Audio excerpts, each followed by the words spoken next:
Huge thank you to CIBC for making We Get It possible.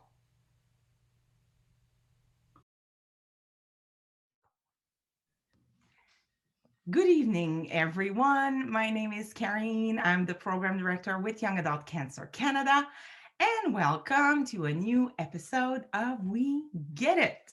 We Get It every Monday night, live on Facebook, 7 p.m. Eastern. You can also catch all this episode and all our episodes on YouTube, on Young Adult Cancer Canada YouTube channel.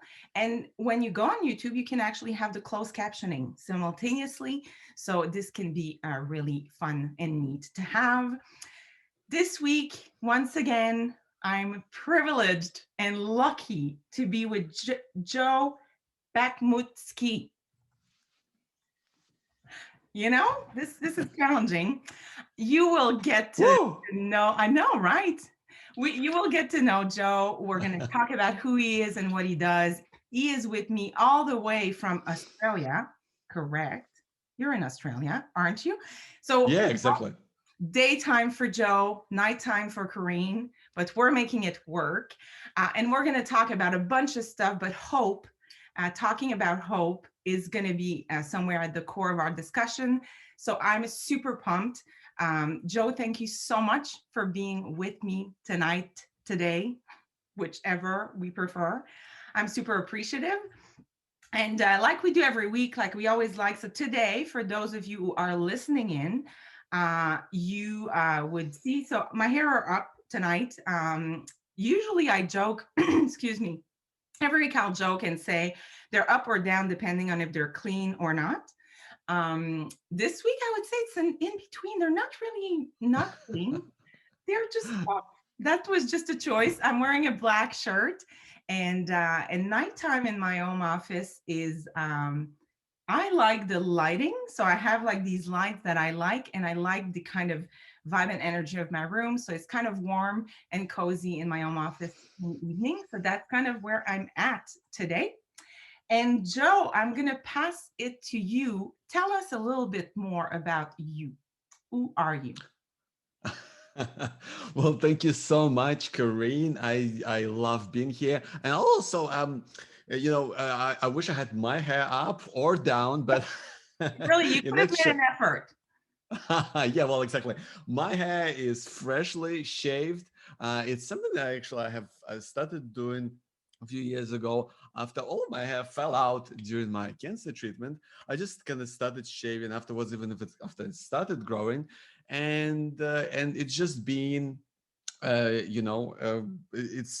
liked it, and you're here with me in a really personal space. Mhm. This is our family home, and this is where I've spent a lot of time healing. And I'm sitting outside. We've got our backyard. I spent a lot of time here just recovering from treatment and trying to make sense of things.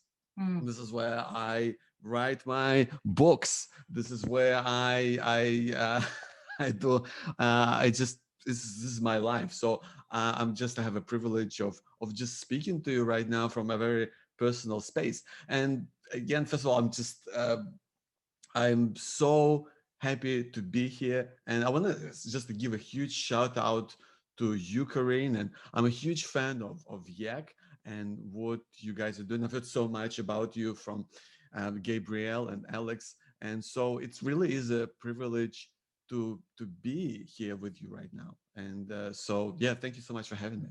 Thank you. It is so shared. Yes, so Gabrielle, who's our program coordinator here at YAC, and many of our community members know Gabrielle. She's really the one who connected us with Joe. She has been following Joe. Joe has a podcast. We will share and talk about. He's a multiple magician of doing a lot of things and write books and does podcasts and shares his story, and I feel impacts the world in a beautiful way. But Gabrielle connected us, and then everything lined up for us to have this conversation tonight. And I'm also very grateful that you're here, and I love your space. I love that you're letting us in that personal space, but the sunshine and the everything, the wood and the white, and to me it's like, oh, it's not the same weather where you live and where I live right now, which is okay. For that, I'm grateful. I'm sure you are. That's okay. All right. So you touched on a little bit of your cancer experience. So you had experience with cancer. Would you want to share a little bit more about what your diagnosis and a little bit about your cancer story? Yes, absolutely, Karine. Well, for me, I guess it all began. I was several years ago. I was just in the shower one night. I was just getting myself clean, and my hand just really reached down, and I felt this lump. I felt this just hard lump on my testicle, and this is when just like this cold shiver just went right through me. Like Mhm. I I just freaked out because I knew that something was deeply wrong. And like in that moment, I really realized why for weeks I felt like my underwear had just shrunk several sizes. I realized like why for weeks I felt like I had this whole weird burning sensation around my groin. And I really felt, Corinne, that it was kind of like, have you seen the Aliens movie? Mhm. I Yeah, have. I really, yeah, yeah. So I kind of felt like there was this monster inside me, and it was about to kind of burst out and break through. But I kind of felt completely powerless to Mm. do anything about it. And from that point on, I got raised to the to the doctors the next day. I was glad I did, and really my life turned upside down and inside out. I had an operation. I eventually went through chemotherapy for testicular cancer, and going through all of that experience, I was a complete mess at the end of it.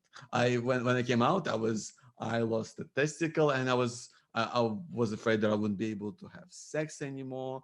I put on a lot of weight because I was taking all these steroids. Mhm. I had nausea, I had fatigue, it just nothing made sense anymore. Like I couldn't think straight. And frankly speaking, most of my friends have also disappeared from my life. So I wasn't in a great place.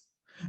And at that point, Karine, I realized that, listen, I'm not the only one to go through this. 'Cause as special as I'd like to think myself to be, I realized that, we all struggle in different ways, and we all go through, challenges, and we have different obstacles, but there is so much that we have in common. And that's why I wanted to speak to that. I wanted to speak to that to all of us who've been in one way or another touched by cancer. And that's why I began the podcast, and it led me on this incredible journey of writing my book and meeting incredible people and having these amazing conversations like we're doing right now. So I guess yeah, that's kind of how I ended up right here. You Yeah. know.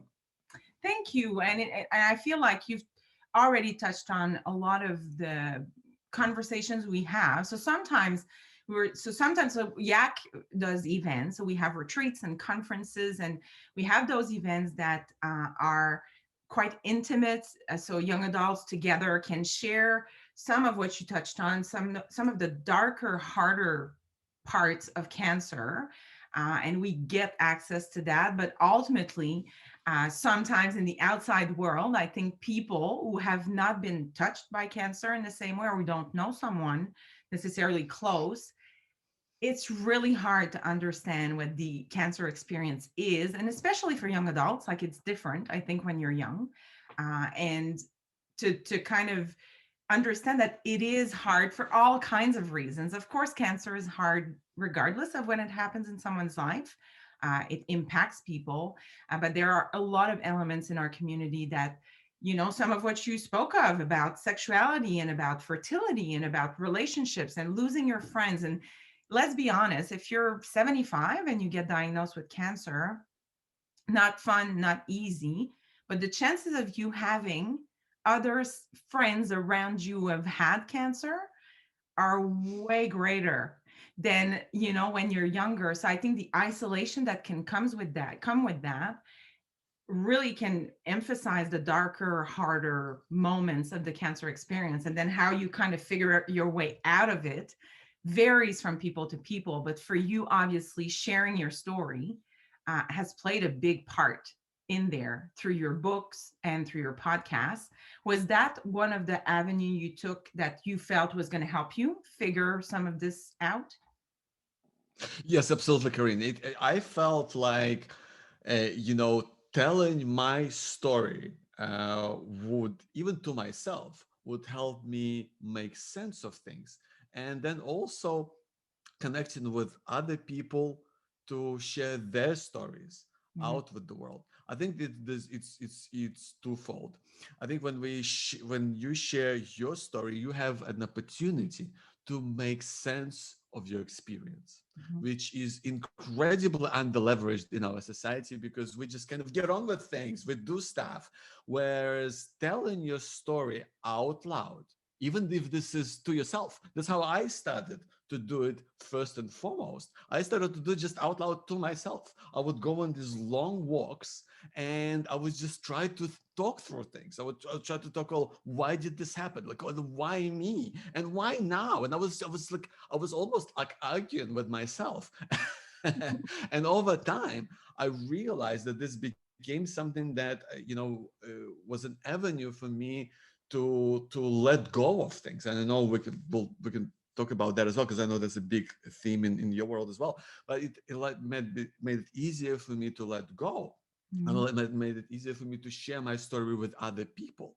And what I realized is that because the power of sharing your story is when I'm talking about my experience of, for example, finding a lump in the shower. You don't think of me in the shower, hopefully, but what you think about is your own story of personal struggle. It makes you reconnect with yourself to an even greater extent. So I think sharing our stories is just an incredible gift and an incredible way to make sense of our experience on so many levels. Yes, absolutely. We are strong believers. So again, I always put the information in for YAG, but we are strong believers in sharing stories. Like we always say, the profile section of our website is still to this day the most visited space because other people, young adults going through cancer or people close to them, will look for stories to understand what's happening because when it hits you, it's quite a bit of a shock. And then how you figure out, am I going crazy? Am I doing this right? Am I doing this wrong? Like when you're able to read other people who are in a similar developmental stage of life, who are not 75 with their kids already and their home and their job, they're retired, when you can connect with peers who get it, so we call this we get it, but that makes a world of difference. And I think a lot of that power lies in the stories, in sharing your story in a way that feels right to you, which is pretty healing by itself. Absolutely. In our back and forth in emails, you've mentioned hope. Hope is a conversation we have. Sometimes it's more, some of our community members will say, I feel hopeless, or I don't really know how to hang on to hope. Things are so difficult. I don't know anymore what to do. And as we know, the world around people with cancer, their love for them, and I'm sure you've experienced this to some extent, they want things to get better so bad that hoping for better days, hoping for a good future, hoping for health, and it gets a bit intense and sometimes lose its sense. So hope, like, what does it say to you? Like, what is your relationship with that, and what was it when it was hard? Well, I guess for me, I realized that hope is when you believe that things can turn out well despite the challenges that you might be really facing today right now. It's kind of like to me, it's kind of a bridge between wish and expectation, because you don't know what's going to happen, Mm. but you kind of want things to go well. But also know, Karine, that we do lose hope. Like you said, we lose hope in these difficult times when you go through cancer, when you might be feeling alone, and you don't know how things work, and you don't really see a way forward.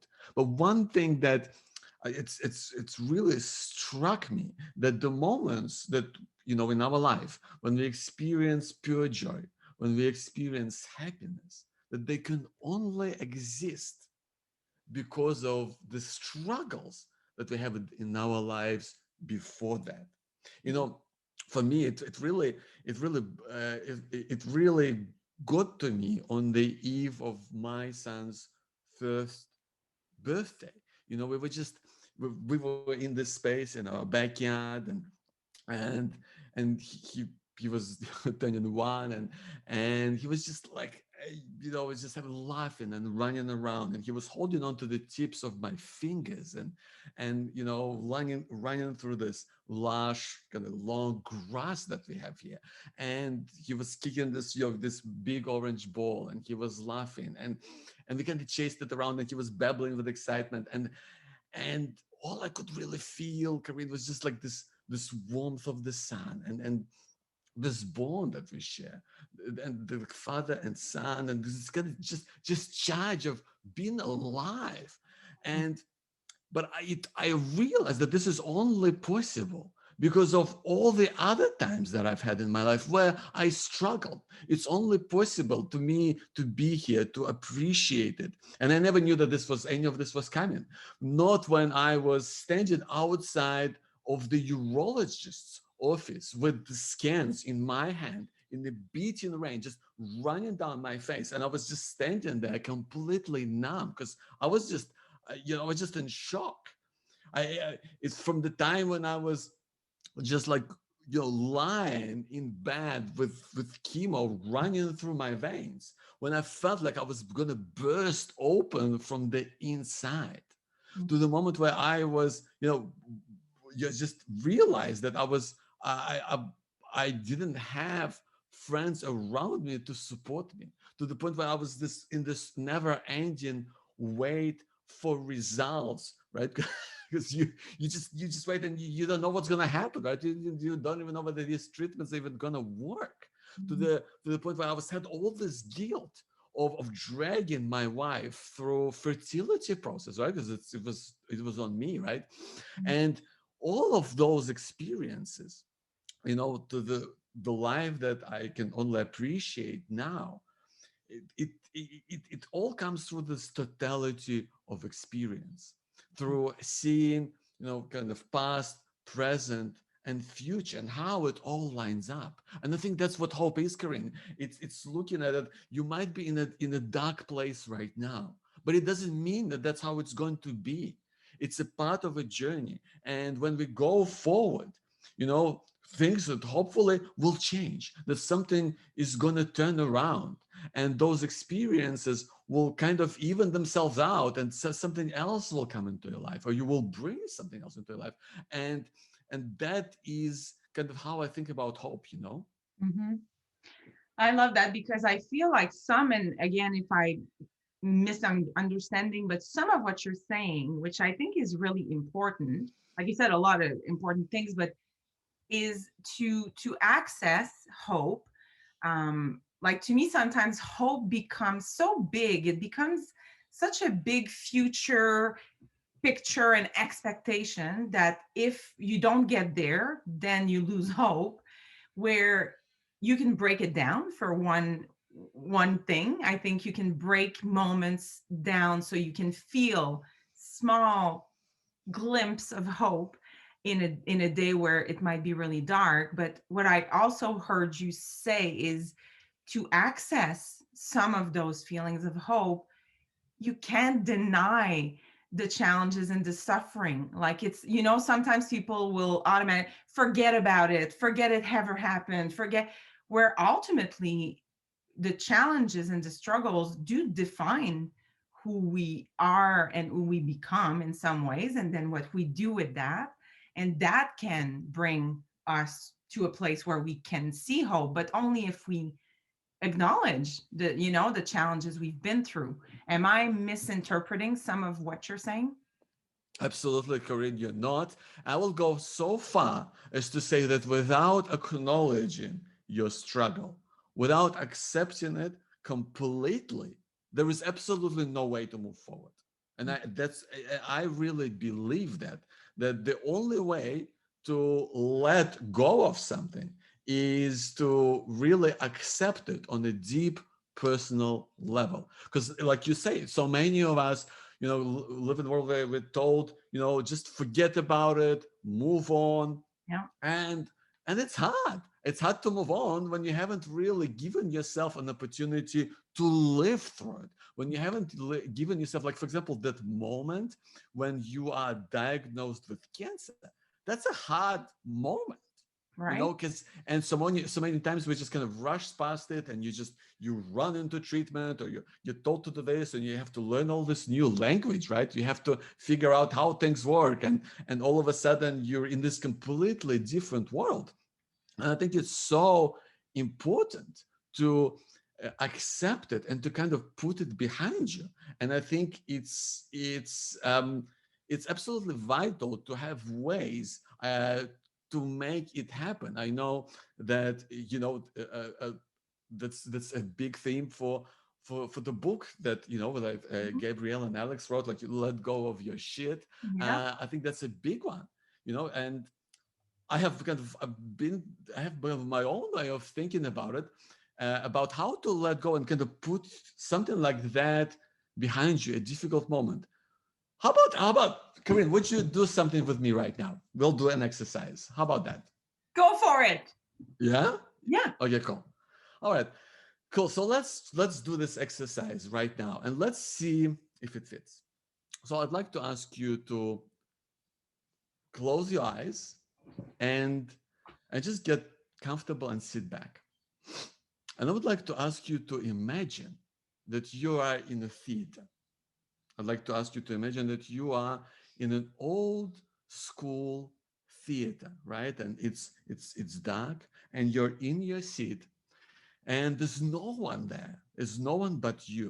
You are in your seat, and you're waiting for the show to begin. So you look to the stage, and the lights are down. It's still. It's very quiet, and all of a sudden the curtains kind of crawl off to the sides. There's lights that start to go up, right? So in your head you kind of look up to the stage, and there's a scene there that you recognize in an instant. And that's kind of a difficult moment that you had. I know for me, it's the time that when I found that I have cancer. But you go, what's right for you? What is a difficult moment that you had? And I want you to imagine what was that like? What was it like? Imagine that it's in front of you on the stage. So visualize it. Where are you? I mean, if you let's say if you're in your doctor's office, as I was, are you sitting down? What are the lights like? What is the voice that you're hearing? Like, what is the first thing that is racing through your mind? What's happening, and what are you going to do next? And so, as this scene is unfolding in front of you right now, you're watching this in detail, and you remember what it felt, what it looked like, what maybe what it smelled like. But as it's happening right now, it could be a diagnosis, it could be something else. But also, as you're watching this happen, you also can't help but think that this is something that has already taken place. It is something that is already in the past. It's in the past, and no matter how crazy things have been ever since, it's in the past. You have lived through it. You've lived through it, and now you have moved on. You're not up on the stage. You're not up on at the lights. You are in your seat, and in a way, right?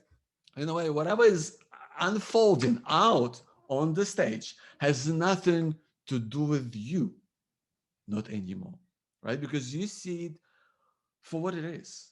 You see it as a kind of a profound shock, right? It's happened, it's set in, and now you're dealing with it as best you can. So now what you have is a memory that holds no sway over you anymore. So what I want you to do right now is imagine that in your head, you get up from your seat and you turn around and you walk away. In the distance, at the back of a theater, you see an exit sign flashing out in the distance. And so in your mind, you're walking towards it. And you can feel that out there at the back, whatever the scene that you had playing out on the stage, for me, that was the time of my diagnosis, it's still out there, it's still happening, but you're leaving it behind and you're walking away from it. You can feel it behind your back. You can hear, you might hear people saying something, you might hear it happening, but you're walking away and you're walking towards the exit, right? You're walking away from the shock, from the injustice of it all, from the craziness of it all. You're walking towards the life that you are going to have right now. You're not going to fight against it. You've lived through it and you're leaving that experience behind in a place where it is no longer controlling your life. So please now open your eyes and take a deep breath. And I really believe that this is the time where you can put things behind and you can really put some distance between what happened with your emotional experience of something that's happened in the past, something that's difficult, something that's maybe it's been rough to kind of help to put it behind. And for me, it took I did this exercise several times, or probably a lot more, to I could just kind of did it to help me put it behind me in a way. So you can do that if you feel like if this might help you or serve you in some way, you can do it right then. I really believe that this where there is a huge necessity to put things behind us, to acknowledge them, to accept them, and because listen, the reality is that getting cancer is never fair, it's never just, it's never deserved, right? But now we kind of have to start dealing with it on our terms, you know? Mhm. Love this visualization. Thank you for taking me through this. It's funny how sometimes you, and to your point, you can do things in different ways many times. And Gabrielle and Alex talk about it in their book as well. But you can always, there's always pieces that maybe you were still clinging on to, that you can let go, until the time you can actually pass that exit door from this theater and let the door close behind you, and be at peace with what happened and with where you are now. It can take many times, until it's felt. But I think it's wonderful, and I know that for some of our community members, we often, almost every episode, I'll say it takes longer to recover from cancer than to be treated for cancer. So all of these things that you're figuring out and healing after cancer, it takes time. And I know sometimes, for some, they feel like they're, spinning, and things are a bit stuck for a long time. But again, I feel like breaking some of these things down, because there's a purpose sometimes to sit with what's difficult, to sit with issues, with challenges, to look them in the eyes and say, okay, this is really hard. And I think there is some value to doing that, because we get to know ourselves through that. How am I coping with anger? How am I coping with fear? How am I, there are all kinds of information that can come from that. But there comes a time where eventually, if we stay stuck there too long, it starts to not serve us anymore. On the contrary, I think it can harm us. So even though, other challenges may come, and I know that is the reality for some of our community members, where you kind of feel like you get through something and then something else comes that is unexpected, because sometimes cancer is the gift that keeps on giving. I do love that. I feel you can do these types of visualization like you just did with me multiple times with big and small things, to kind of practice not dragging around everything that you accumulate through, months and years sometimes of trauma. That was wicked. Thank you. Oh, thank you, Karine. Yeah, because it's a long game, right? Where Yeah. Yeah. I think it's one of those things where it's kind of like if you have cancer and if you have treatment, whether that's whatever modality that is, and when you go through it, you can just go, well, how did it go? And and then you find out, well, turns out now you have to wait 6 weeks to find out, or whatever, and then you, like you say, it might be a gift that kind of keeps on giving. So it's something that living with challenges and living with uncertainty is in some ways going to be a part of our life for a very long time. And in some ways, I believe that going through something like cancer or going through other difficult or traumatic events in your life, in a way it kind of sets you up for for to deal with other challenges, like the interesting time we're living in right now. So because we are now kind of used to, we've been forced to learn how to live with uncertainty and not knowing what's going to happen, you know. Yeah, absolutely. Yeah, we could talk about that so much more, but so this is great, and I loved as well. The only thing I'll say is I love that in the visualization you led us through. There is also this reconnection with the now.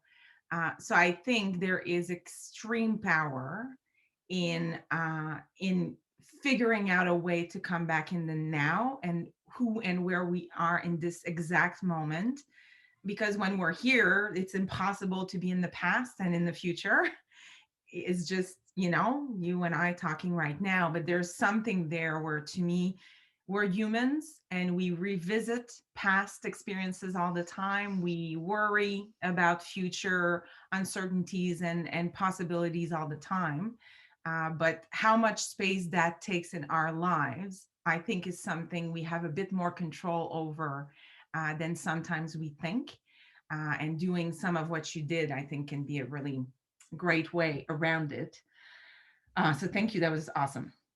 Um, I guess, like, looking at the time, if so, knowing, so let's say we wanted to give one last piece of some of how people can work through whatever hope, whatever letting go, wherever they are. We know that people around us can influence our experiences, even if we don't want to be impacted.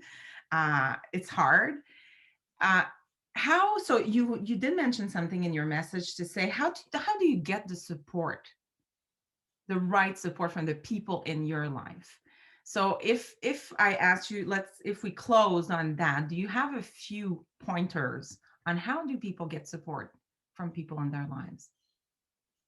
Absolutely, Karine. I think one of the big challenges with getting support is also, I think, in a way, recognizing that you do need support. I think oftentimes, I know in my personal experience, I never really for a long time realized that I needed support. I thought I was okay going through it on my own, but I kind of think of it like a plane crash. If you are in a plane and it's going down, and there's the lights are on, and everyone's going crazy, and then it just lands crash into the water, and everyone gets out, and you're floating in the water, and you don't know what's going to happen.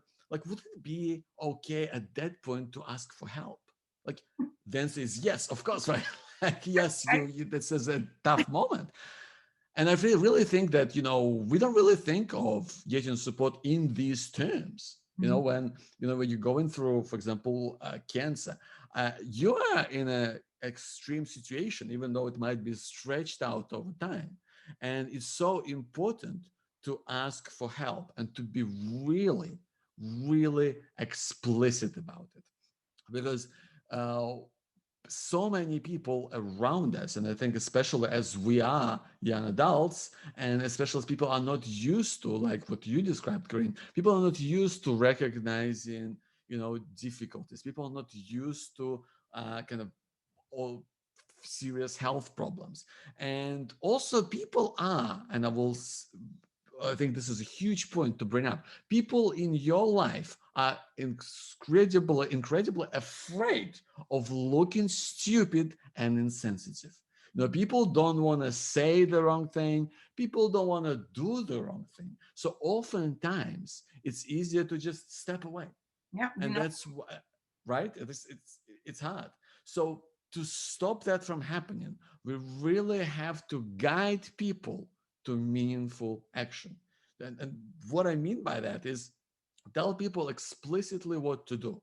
If I had my chance, screen, to do it all over again right now, what I would do if I was, I don't know, whether I was, for example, going through treatment or whether I was in recovery, I would send an email out to things, to people, and ask them to volunteer in the ways to support me. So it would go something like this, or I would say, hi, I'm going to be in this hospital for the next 9 weeks. If it's going to be crazy time, and here's a couple of things that might help us, doing the groceries, doing babysitting, driving me to and from the specialists.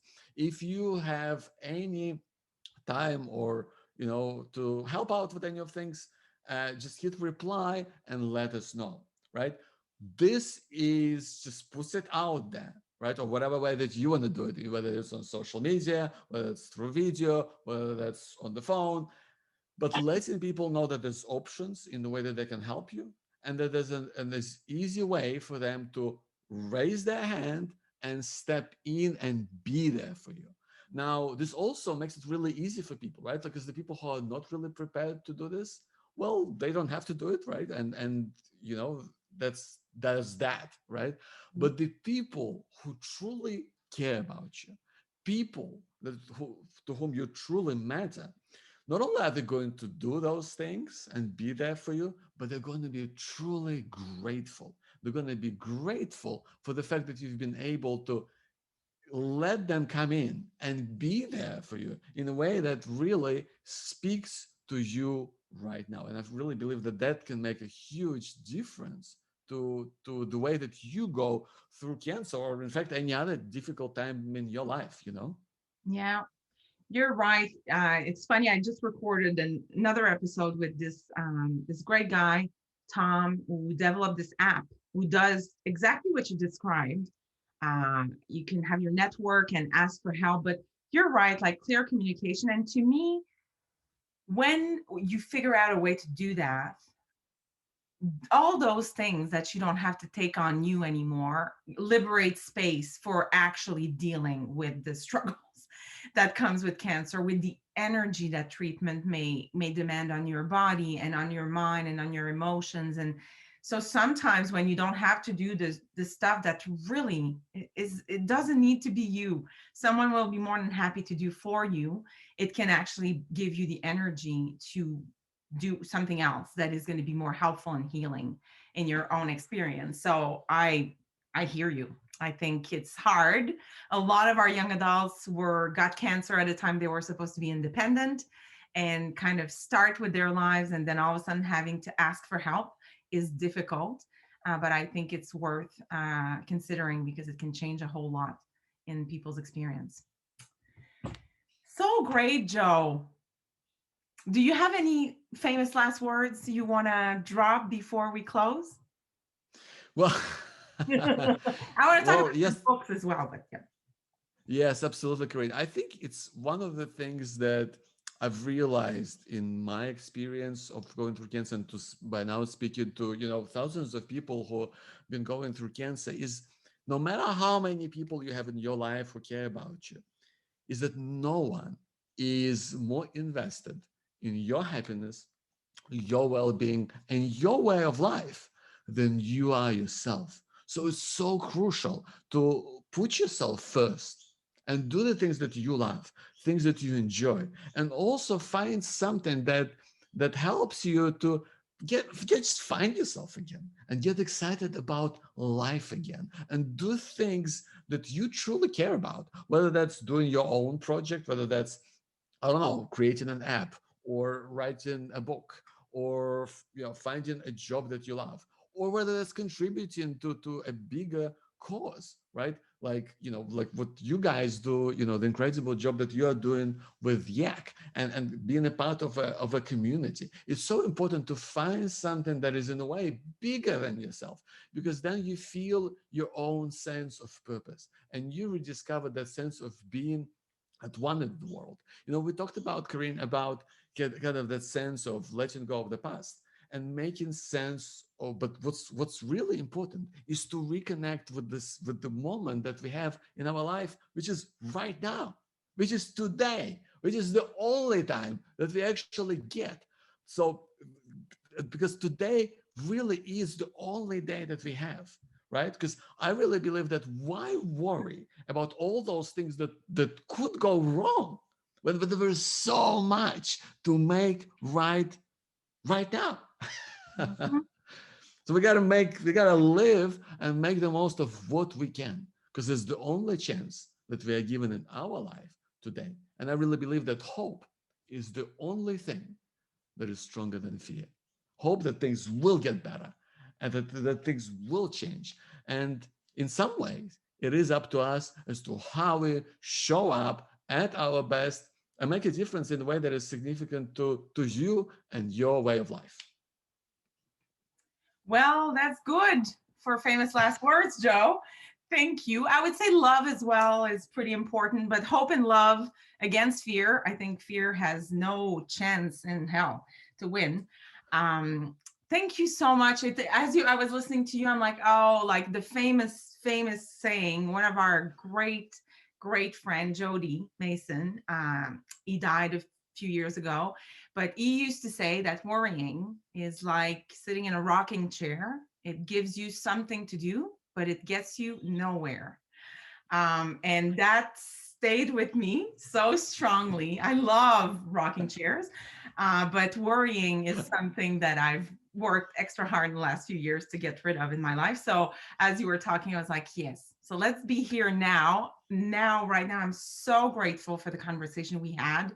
I'm going to put and include all the information because you wrote 2 books right now, correct?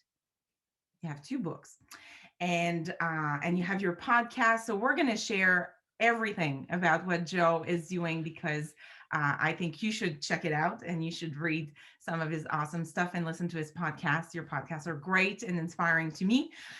Thank you so much for today. That was a great. I was looking forward to talking to you, even though I'd never spoke to you or met you, and I wasn't wrong. I knew it was going to be fun. Well, thank you so much for having me, Karine. It's really an honor to be here and to be a part of your world.